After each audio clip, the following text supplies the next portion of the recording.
This is not to belittle the forces.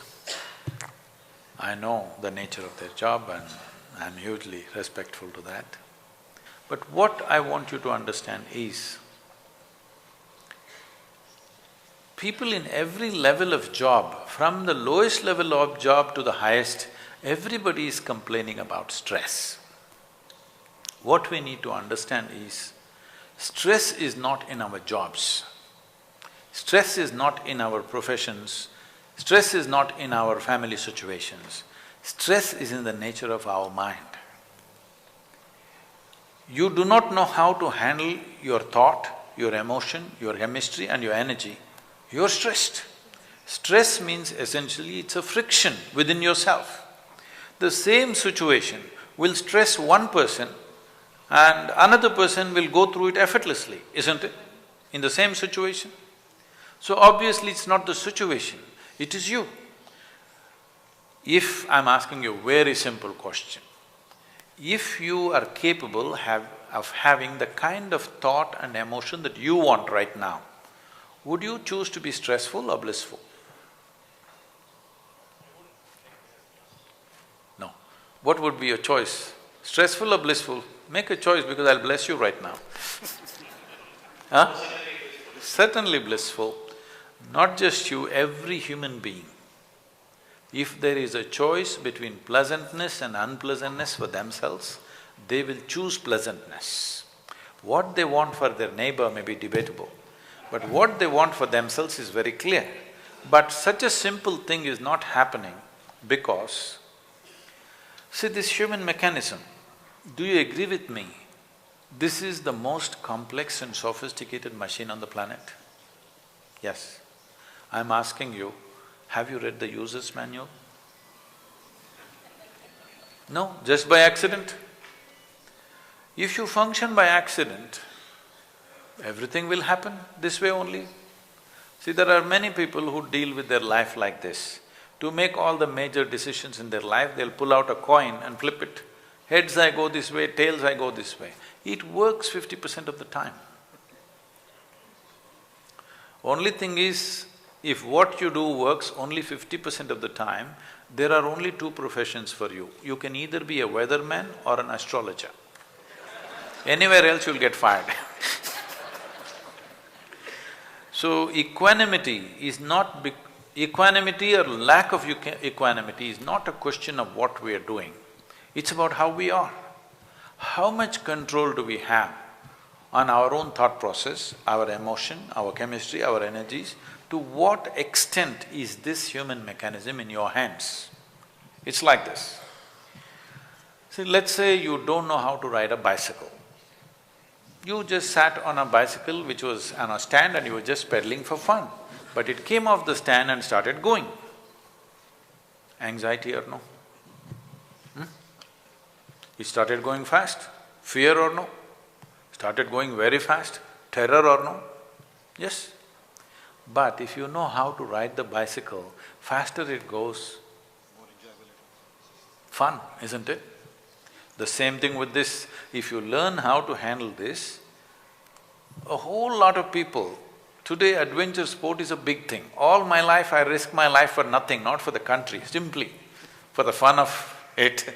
Every day I risk my life for something, because otherwise I can't live without danger. This is my problem.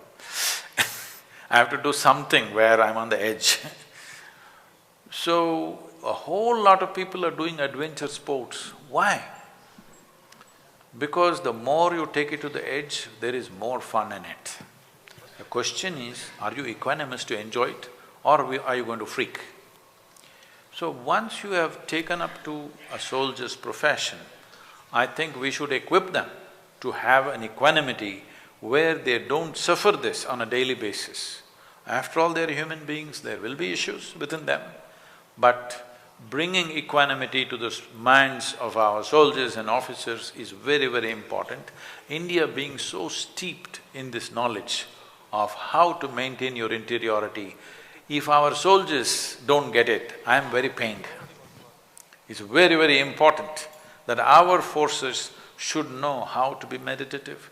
I'm repeatedly going back to this. It is in the war field that the greatest teachings happen in this country. because it was needed most there. But in this country, we are still doing the British march like this, doom, doom, doom. We have not brought Indianness to our forces. It's time we start doing this, if not entirely changing it overnight. We have to bring dimensions that we know best in this country. The whole world is turning towards India for inner well-being. The United Nations has declared International Yoga Day. Our Prime Minister is lying down on the street and doing yoga with common people. Never before such things have happened. But still our forces are denied this. No, we must bring it to the access of our forces that our soldiers and our officers must have the best capability to manage their mind and their interiority. This ability must be given to our forces for the job that they're doing, which is crucial for the making of this nation. I think DG has a… Just one question.